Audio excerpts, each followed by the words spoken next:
Guardar todo mundo terminar de conectar, né?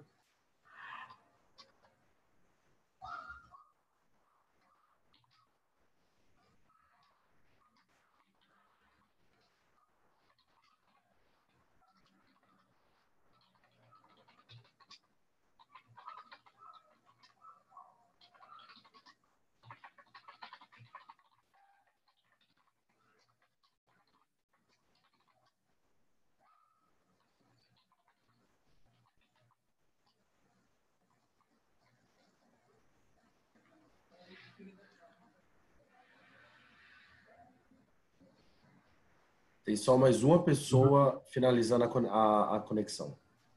Perfeito. Tem aqui Silene e Marcelo Pires, né? Estou vendo que estão aqui finalizando a conexão. Gustavo, o pessoal consegue ouvir quando ainda está conectando ou não consegue? Eles conseguem ouvir, só não vão conseguir falar, tá? Tá. E Não, então Jesus, eu eu vou já iniciar. liberei o áudio para o vídeo de todo mundo, tá? Quem quiser já liberar seu vídeo, tá ok. Perfeito. Bom, então eu vou iniciar aqui. Primeiramente, claro, boa tarde para todas as pessoas presentes. Meu nome é Jesus Pacheco, eu sou coordenador de desestatização e parcerias da Secretaria de Governo e nós estamos realizando aqui a nossa primeira audiência pública virtual. É uma nova modalidade, né, que a gente está implementando, inclusive para poder seguirmos os trabalhos aqui nesse contexto de quarentena e também permitir a maior participação de toda a população. A gente vai hoje discutir sobre o projeto de Baixo de Viaduto Antártica, que está aqui finalizando a sua consulta pública com esta audiência.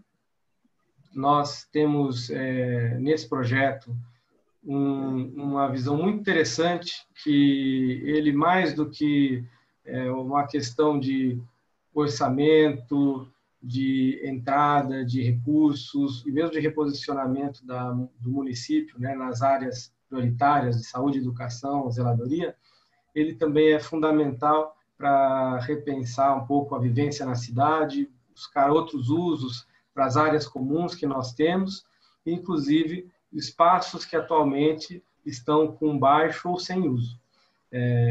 Especialmente quando a gente voltar a ter a circulação na nossa cidade, projetos como esse serão fundamentais. Vou passar algumas regras aqui, como vai funcionar.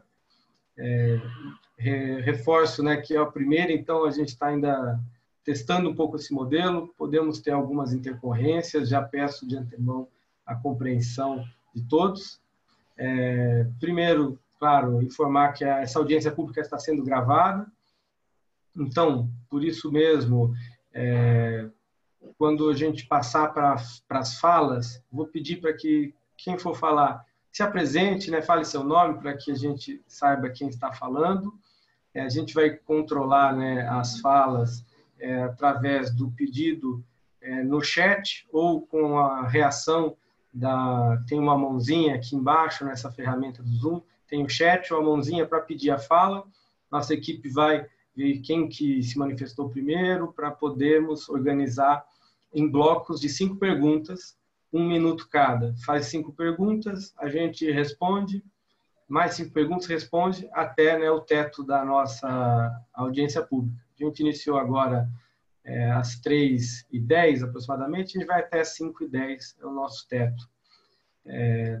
Outra informação importante, como a gente depende também da conexão de internet para poder manter a audiência pública no ar, caso a conexão fique um pouco pesada, pode ser que a nossa equipe técnica corte o vídeo de algumas pessoas, tire o vídeo, porque o fluxo de vídeo também influencia bastante na estabilidade da conexão. Da mesma forma, a gente tem aqui, colocamos todo o microfone de todo mundo no mute, para também não atrapalhar o áudio e dificultar a escuta da apresentação que vai ser feita. Para falar, é só pedir aqui a palavra no chat, como a gente comentou. No mais, agradeço aqui a presença do Leonardo, que é o nosso subprefeito da Lapa. Agradeço também aqui toda a equipe da São Paulo Parcerias, em especial a Mariana, que vai fazer a apresentação, e também, claro, a equipe da São Paulo Negócios, que está nos apoiando, e para conseguirmos realizar essa apresentação. E, por fim, também, não menos importante, a nossa equipe da Secretaria de Governo, que também está aqui conectada. A apresentação da São Paulo Parcerias, que foi a modeladora e estruturadora do projeto, vai durar em torno de 30 minutos. Então, a gente vai fazer a apresentação sem interrupções, né, para a Mariana poder mostrar o projeto para todos que estão aqui presentes, virtualmente, e depois a gente passa para as perguntas, dúvidas, pode chamar aqui no chat, a gente vai estar atento para qualquer outra informação. E, claro, quem desejar também, após ver ou durante a audiência pública, pode mandar as suas dúvidas por escrito, por e-mail, né, no baixodeviaduto@prefeitura.sp.gov.br, com nome, entidade, organização, se houver, e qual questionamento também vai ficar registrado como parte desta audiência. Caso alguém não consiga fazer a pergunta aqui durante na nossa audiência pública, ou que preferir fazer depois. Acho que eram essas as considerações iniciais. Vou passar para a Mariana para ela poder fazer a apresentação e espero que a gente consiga ter um bom evento, uma boa participação de todos hoje. Muito obrigado. Mariana, a palavra é sua. Muito obrigada, Jesus. Vou compartilhar a apresentação com todos.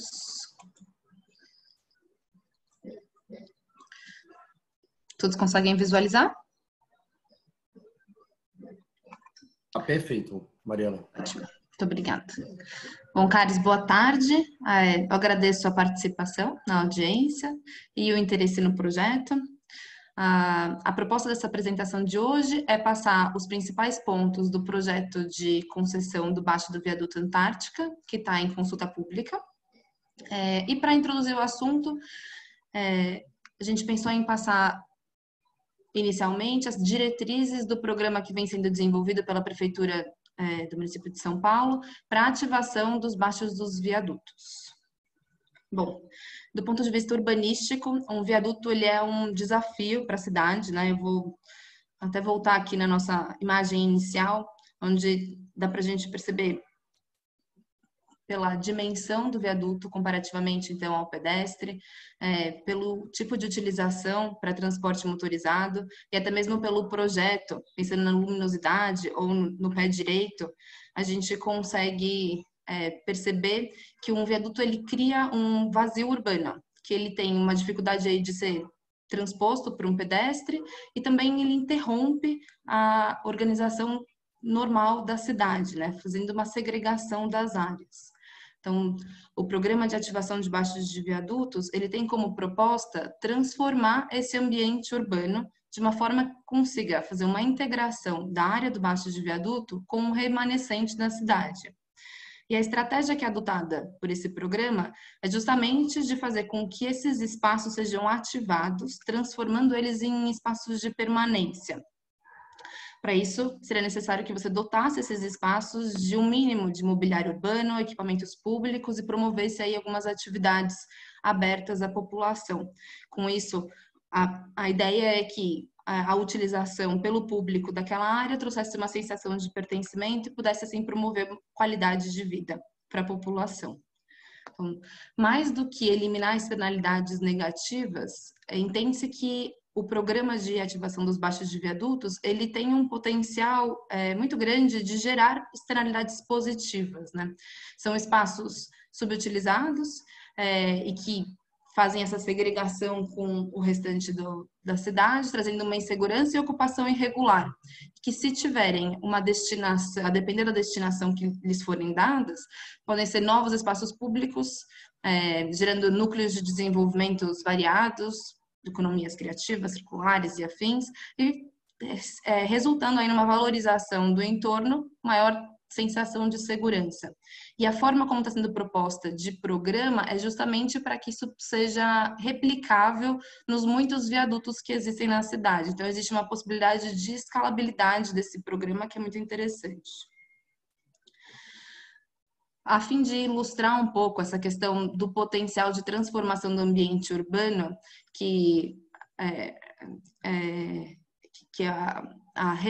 a recuperação dessas áreas pode trazer, a gente trouxe aqui umas imagens do viaduto Júlio de Mesquita, que passou por uma reabilitação pelo Complexo 9, num termo de cooperação. Enfim, é uma área que foi inaugurada agora em setembro de 2019, que as imagens mesmo já deixam bem claras o potencial de transformar uma área que era muito degradada em algo que tem uma chance de ser um espaço de permanência. Essa utilização para complexo esportivo é uma das muitas alternativas. Aqui na cidade de São Paulo mesmo, a gente tem outros exemplos com destinações diversas. Ali no viaduto da Lapa já foi instalado circuitos temporários de skate. No viaduto da 9 de Julho, hoje em dia, antigamente era o Mirante 9 de Julho, hoje em dia é o Mira, que toma conta daquele espaço. É um espaço cultural diverso, tem café, recebe diferentes serviços de alimentação, faz atividades culturais, é bastante interessante. E aqui no canto direito inferior é uma foto do próprio viaduto do próprio viaduto Antártica, né, da parte de baixo do viaduto Antártica, numa exposição temporária, uma Happy Parade, que a gente chamou, que foi uma experiência de roadshow que foi feita para entender qual seria a receptividade da população local com a utilização desse espaço. Enfim, esse programa de ativação dos baixos de viadutos, ele vem sendo desenvolvido na prefeitura já tem algum tempo. Ele teve início com o Instituto da São Paulo Urbanismo em 2016, onde 135 viadutos foram avaliados e 57 deles foram determinados como com potencial de requalificação. Alguns viadutos foram cedidos a títulos precários, como tentativas de piloto, na sequência disso, inclusive mais recentemente o viaduto da Pompeia, por um termo de permissão de uso, mas foi com a Lei 17.258 que veio a autorização legal para que as áreas debaixo dos viadutos pudessem ser concedidas por meio de concessão de uso, que é uma modalidade que traz maior segurança jurídica para o concessionário, na medida que garante a utilização do espaço por um prazo necessário para o retorno dos investimentos, e ao mesmo tempo permite ao poder concedente a reversibilidade das benfeitorias. Com base nessa possibilidade de concessão, a Secretaria de Governo, mais centralmente, com diretrizes do Conselho Municipal de Desestatização e auxílio técnico na parte da estruturação da São Paulo Parcerias, desenvolveu a modelagem da concessão de uso do viaduto Antártica. Então, foram feitas visitas técnicas, foi feita essa experiência desse showroom, elaborado um plano de ocupação, e o resultado disso são os documentos que foram publicados no site da Prefeitura de São Paulo, estão disponibilizados desde então do dia 13 de março para consulta. 13 de março foi o início, então, do período de consulta pública, e dentro desse período foram realizadas algumas reuniões com potenciais interessados para a apresentação do projeto e para a colheita de contribuições, esclarecimentos de dúvidas. Enfim, o momento em que a gente está agora é justamente a audiência pública, que faz o encerramento desse período de consulta pública, e o propósito desse espaço é justamente promover um diálogo entre a administração pública e a população. Então, mais do que essa apresentação dos principais aspectos do projeto, é muito importante que aqueles que tenham alguma contribuição ou que tenham alguma dúvida se manifestem, mandem e-mail para o canal oficial para que esses pontos possam ser endereçados eventualmente nos documentos finais. Bom, passada essa primeira introdução, a ideia agora é a gente abordar em maior detalhe a concessão que está em consulta pública. O viaduto Antártica está localizado na zona oeste de São Paulo. A área que é abordada pela concessão de uso é essa área destacada em pontilhado azul. Ela vai, então, desde a linha do trem que aqui tem a estação Barra Funda, até o início da Avenida Antártica. Ela engloba, além da parte do baixo em si, algumas áreas adjacentes, passando pela Avenida Auro Soares e pela Avenida Francisco Matarazzo. Nesse take a gente consegue ter uma visão melhor, são aproximadamente 13 mil metros quadrados, e aqui nessa parte pontilhada em vermelho é a projeção do viaduto. Então, esses 13 mil metros quadrados, eles compreendem área coberta, área descoberta, área do bastio, áreas de canteiros, áreas verdes, enfim, tem uma variedade. Trazendo um pouco daquelas diretrizes do programa de ativação de baixos para o modelo em específico, a ocupação do viaduto Antártico ela foi baseada em 3 pilares, que são a utilização social dessa área e a exploração comercial baseada no entretenimento e na promoção de serviços. A utilização social, ela se desmembra em transformar aquela área numa área de permanência, e aqui incluindo mobiliário urbano, iluminação, sanitários, e desenvolvendo uma área de convivência, e ao mesmo tempo disponibilizando equipamentos públicos para a utilização do público em geral. Na parte da exploração, o entretenimento é basicamente a utilização da área para realização de eventos, e serviços são os mais variados tipos de serviços, desde a alimentação até a promoção de feiras diversas, comércios, estacionamento, área de embarque e desembarque. Bom, em termos gerais, a concessão de uso proposta, ela é a título oneroso, da área dos 13 mil metros quadrados, do baixo do viaduto Antártica e adjacências, pelo prazo de 5 anos renováveis. O processo licitatório é um processo licitatório de concorrência, onde o critério para a definição do vencedor é o maior valor da outorga fixa, sendo o lance mínimo o de R$ 2.415. O licitante vencedor tem como obrigações a instalação de equipamentos, requalificação e manutenção das áreas concedidas e a realização de atividades de interesse coletivo. A gente vai entrar em maiores detalhes sobre esses encargos no próximo slide. Em contrapartida, o concessionário teria o direito de explorar comercialmente essa área do baixo e das adjacências, de acordo, claro, com a lei e com os critérios do contrato, mediante o pagamento de uma contraprestação mensal de R$ 2.415. Esse valor da contraprestação mensal ele é calculado com uma possibilidade de exploração de 600 metros de área bruta locável, mas é permitida a ampliação dessa área de exploração até 20% da área total da concessão, que resultaria em 2.600 metros quadrados. Existindo aí uma majoração desse valor da contraprestação de acordo com o escalonamento determinado no contrato.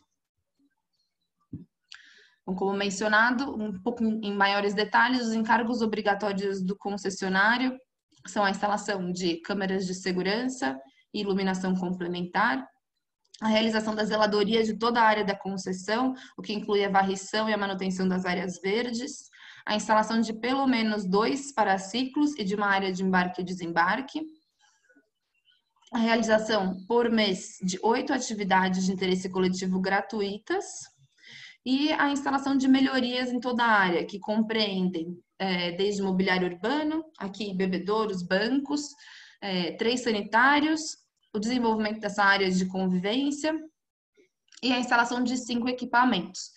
No momento, dentre esses 5 equipamentos, 3 deles já estão pré-definidos, como sendo uma quadra poliesportiva, um playground e uma academia ao ar livre, e os 2 remanescentes ficariam a critério do concessionário para escolher.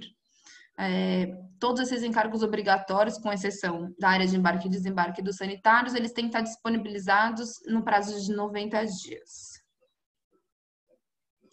A título exemplificativo, aqui é um plano de ocupação referencial, onde a gente faz a disposição de todos os encargos que foram mencionados e, inclusive, faz uma projeção da onde seriam as áreas de exploração comercial. Aqui, para que todo mundo tenha uma ideia de como ficaria num modelo tentativo, então, foi dispostos serviços de embarque e desembarque, paraciclo e estacionamento nessa parte do baixio inicial, onde tem um pé direito um pouco mais baixo, Aqui no meio do Bastil foram colocados equipamentos de uso coletivo, esportivos, uma quadra, aqui os 2 equipamentos que seriam a escolha do concessionário, ilustrativamente estão sendo definidos como uma pista de patinação e uma pista de skate. Os demais equipamentos obrigatórios estariam na área de convivência, que é um playground, um equipamento de ginástica, e depois a parte da exploração comercial possibilitada pelo concessionário, ela está distribuída em nas áreas cobertas e não cobertas. Então foi feita aqui uma sequência de containers, onde poderia ter comércios e alimentações, também aqui na própria área de convivência, e na parte do Bastil, onde teria mobiliário urbano para recepcionar a população que tivesse interesse em permanecer. Bom, prosseguindo um pouco sobre as regras do certame, o procedimento licitatório, ele é um procedimento regular, com a publicação do edital vai ser definida qual que é a data para a abertura dos envelopes. Esses envelopes são esperados, nesses envelopes são esperados distintamente a proposta comercial e os documentos de habilitação. Com a declaração do vencedor, há um prazo de 15 dias para que ele apresente o plano de ocupação para a utilização do baixo. Seria algo semelhante do que a gente acabou de ver em termos referenciais, mas determinando qual seria o tipo de exploração que seria feito ali, um memorial descritivo em maior detalhe. Plano de ocupação é esse que passa pela aprovação da subprefeitura e do CMDP a partir dos critérios que estão definidos nos documentos. Uma vez aprovado, tem a assinatura do contrato de concessão, como a gente já mencionou, por um prazo de 5 anos, dando direito à concessionária, então, de explorar comercialmente a área, inclusive de implantar nela instalações e edificações. E, em contrapartida, a obrigação da concessionária é de fazer o pagamento mensal da contraprestação, realizar os encargos previstos nos termos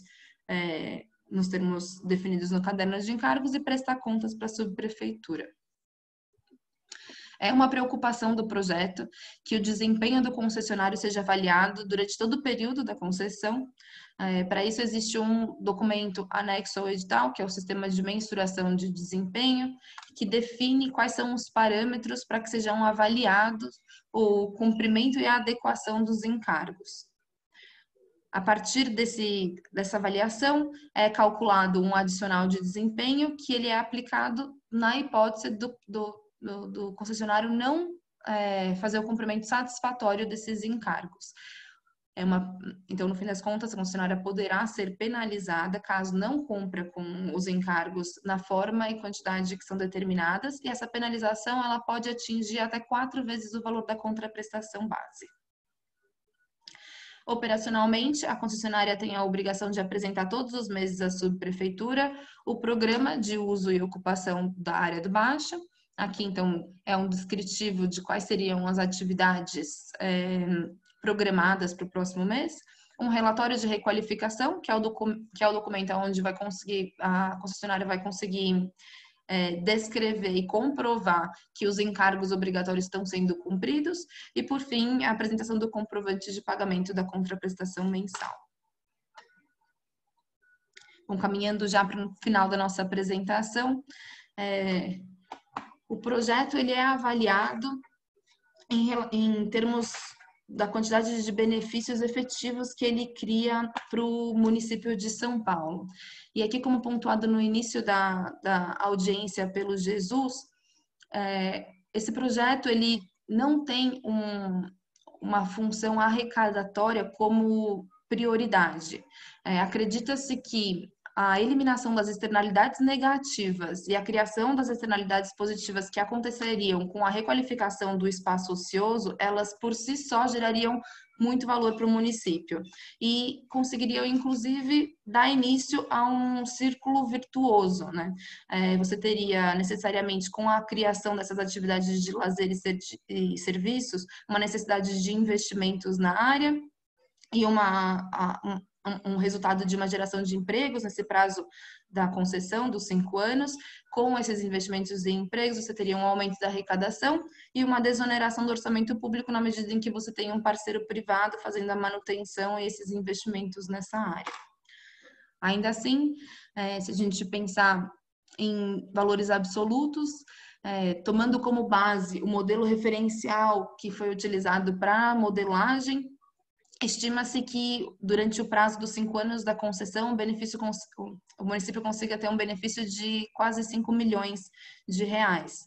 Esse valor estaria distribuído aí entre os mais variados tipos de investimentos que seriam feitos pelo privado. E aqui é importante lembrar mesmo que esses 5 milhões não seriam recursos públicos, né? São recursos do privado sendo investidos aí numa área pública que ficaria a serviço da população. Então, 5 milhões divididos nas atividades de interesse coletivo, que são encargos obrigatórios, nos benefícios trazidos com a manutenção da área, com a instalação de sanitários e a manutenção desses sanitários, aqui com o CAPEX, que é o termo técnico utilizado para fazer referência aos investimentos que são feitos tanto para a instalação dos equipamentos, que são determinados como encargos obrigatórios, e também para a instalação dos containers ou edificações que forem utilizados para poder fazer a exploração comercial do concessionário. E aqui a contraprestação mensal, que vale destacar, ela por si só teria uma destinação já carimbada para o Fundo Municipal de Desenvolvimento Social. Então, ela já tem, ela necessariamente tem que ser aplicada em algum dos setores prioritários que são determinados ali pelo Fundo Municipal de Desenvolvimento Social, que estão aqui embaixo determinados. E aqui tem também a expectativa de que vai existir uma arrecadação tributária também com esse projeto. Enfim, bom, esses eram os principais aspectos do projeto que está em consulta pública. Com essa audiência, como mencionado, a gente encerra o período da consulta pública. A Secretaria de Governo passa agora a analisar eventuais contribuições que sejam recebidas para definir eventuais ajustes, adequações nesses documentos para publicação final.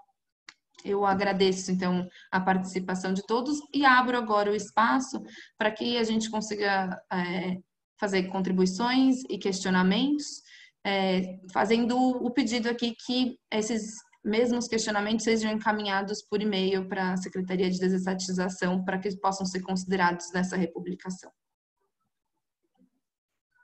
Muito obrigado, Mariana, pela apresentação.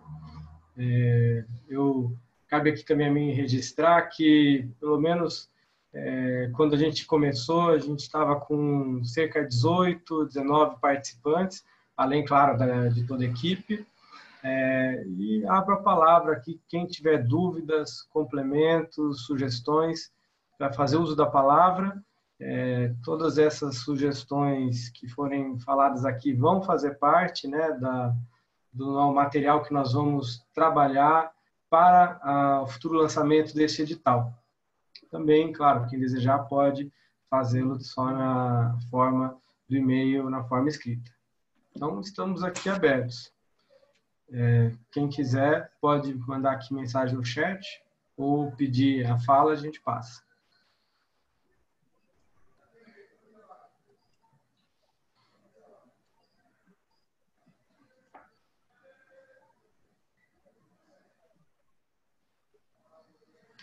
Vamos aguardar aqui um pouquinho, para ver se alguém deseja falar algo. Senão a gente passa para o encerramento.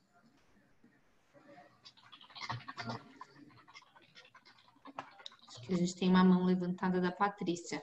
Patrícia, eu estou liberando aqui seu áudio só um minutinho.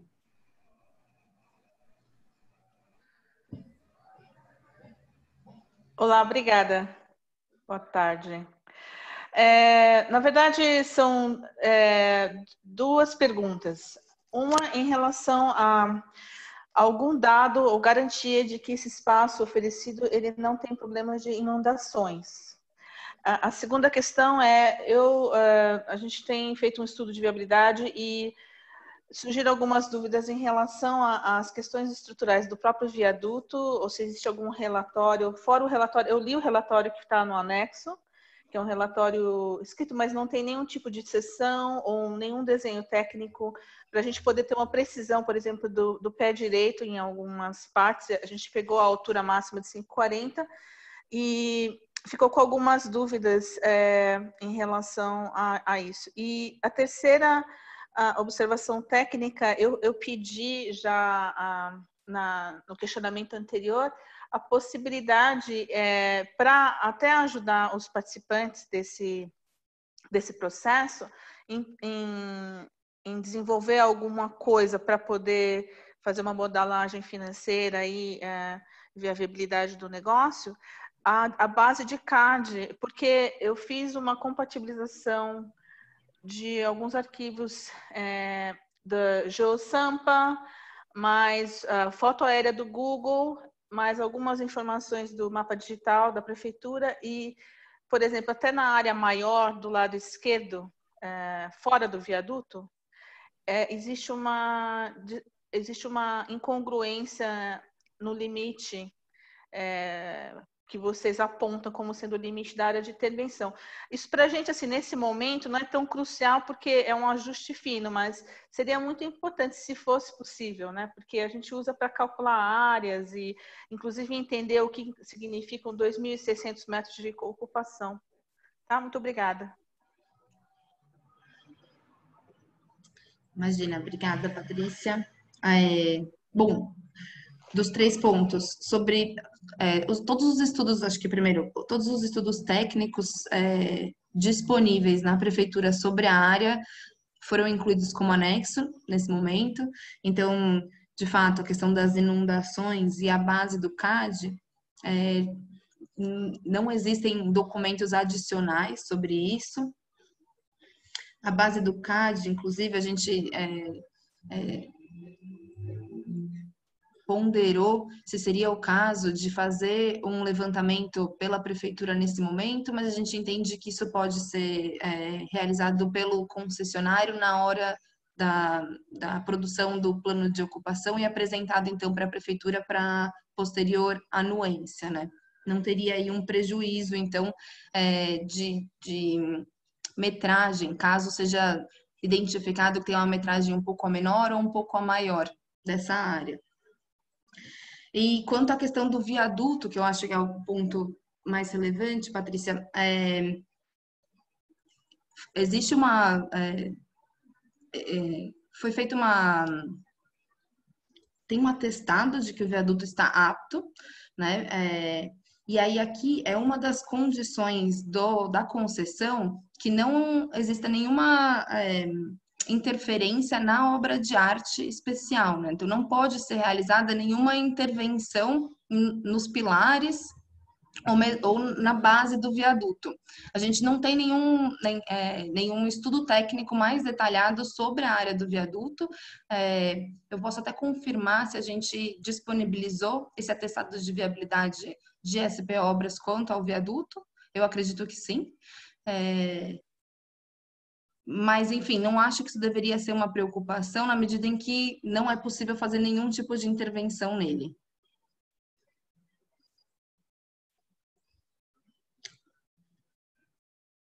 Não sei se eu respondi a sua pergunta. Caso tenha ficado alguma dúvida, eu peço, na verdade, para você encaminhar a sua solicitação por e-mail. A gente vai fazer essa publicação da resposta oficialmente.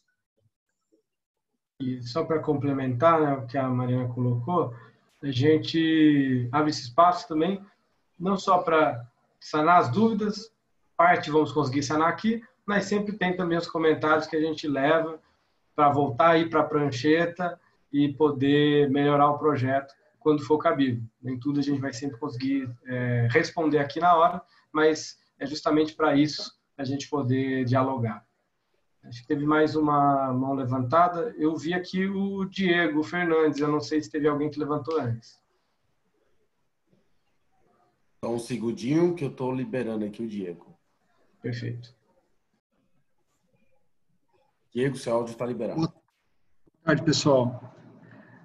Eu gostaria de saber se foi pensado na modelagem da utilização alguma relativização da lei Cidade Limpa.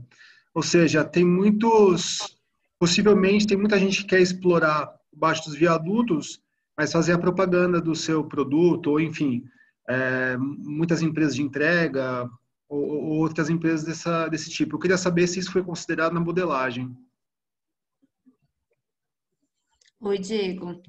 Foi estudada a possibilidade, não foi considerado na modelagem essa receita, porque não existe essa possibilidade hoje em dia, né? A única exploração de receita possível é nos termos do que já foi emitido pela CPPU, que acontece também na hora que você tem uma adoção de praça ou de algum canteiro da cidade, que é aquele anúncio pequeno. Então, esse é permitido. A gente está estudando também a possibilidade de ter uma aprovação, um licenciamento mais breve com o CPPU para a questão de anúncios indicativos das áreas de exploração comercial. Mas são só. Então, respondendo a pergunta, não foi considerado nenhuma receita de propaganda nesse modelo. Obrigado.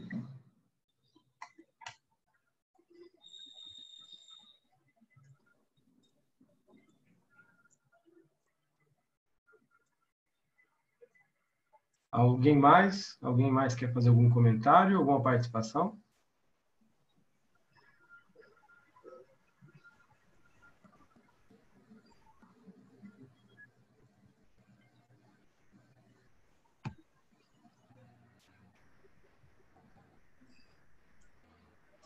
Bom, o Gustavo tem algum pedido de participação aí que vocês conseguem ver? Aqui, para mim, não apareceu mais nenhum. Para nós, aqui na produção, também não. Vou dar uma última olhada no chat. Também não. Então, vou só reforçar. Se mais alguém quiser participar, tirar alguma dúvida, pode se manifestar aqui agora. Caso não tenham mais interessados, também como a gente fez a apresentação, tiramos aqui algumas dúvidas e a gente partiria para o encerramento. Mas ainda vamos ficar mais aqui alguns minutos para ver se mais alguém quer participar.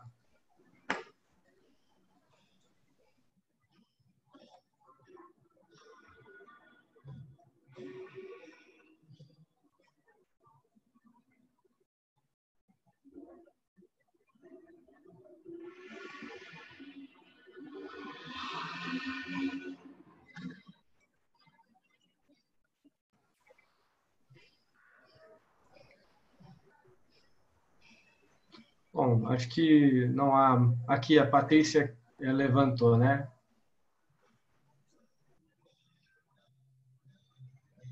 Só um segundinho que eu estou liberando a Patrícia. Unmute. Jesus. Então? Sim, teu áudio está liberado, Patrícia. Ah, tá, obrigada. Não, eu já mandei os comentários da equipe por e-mail, mas uma última pergunta, que é uma curiosidade mesmo. Existem os 3 equipamentos de lazer obrigatório, e eu gostaria de saber qual que foi a premissa ou de onde partiu para que se decidisse pelos 3 equipamentos obrigatórios, porque assim, uma das minhas observações era a possibilidade da flexibilização desse programa de lazer, obviamente com a obrigatoriedade de se prover todos os objetivos privado-públicos desse projeto, e ainda levando em consideração que para qualquer concessionário, a prefeitura tem sim o direito de aprovar ou não o plano de ocupação do vencedor. Então, fiquei interessada em saber de onde partiu essa decisão pelos 3 equipamentos que estão listados como obrigatórios. Obrigada. Imagina. Patrícia, é super pertinente a sua pergunta. Inicialmente, a proposta dos 3 equipamentos era que a gente tivesse pelo menos um equipamento para cada grupo de pessoas, né? Então, a gente teria um destinado às crianças, um destinado aos idosos e um com finalidade esportiva. Não, a gente recebeu mais de uma contribuição no sentido de que, eventualmente, a gente seria interessante que a gente flexibilizasse qual o equipamento específico para poder atingir esses objetivos, desde que mantidas, então, as destinações para esses grupos diversos.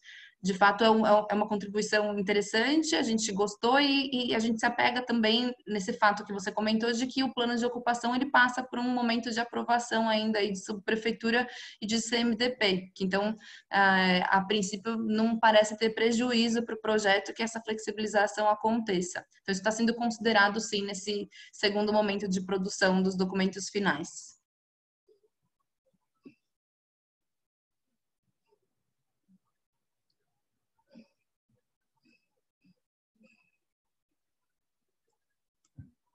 Mais alguém deseja aí participar? Depois, claro, a gente vai postar o número total de participantes. Aqui a gente chegou a ter 32, contando com a equipe técnica, então creio eu que por volta de 20 pessoas conectaram aqui junto para participar. Acho que não havendo mais ponderações, vou agradecer novamente a participação de todas as pessoas que se dispuseram aí a separar um tempinho na sua tarde para poder ajudar na construção desse projeto aqui, junto com a Prefeitura da cidade de São Paulo, o pessoal da São Paulo Negócios, da São Paulo Parcerias, da Subprefeitura da Lapa e também, claro, da nossa Secretaria de Governo. Agradeço muito e espero que em breve a gente possa ter aqui esse projeto lançado com o edital assinado e que a gente possa estar juntos novamente, especialmente lá no Baixo do Antártica, celebrando esse projeto implementado. Muito obrigado aí a todos e a todas. Então, até mais, até uma próxima e agradeço. Muito obrigada.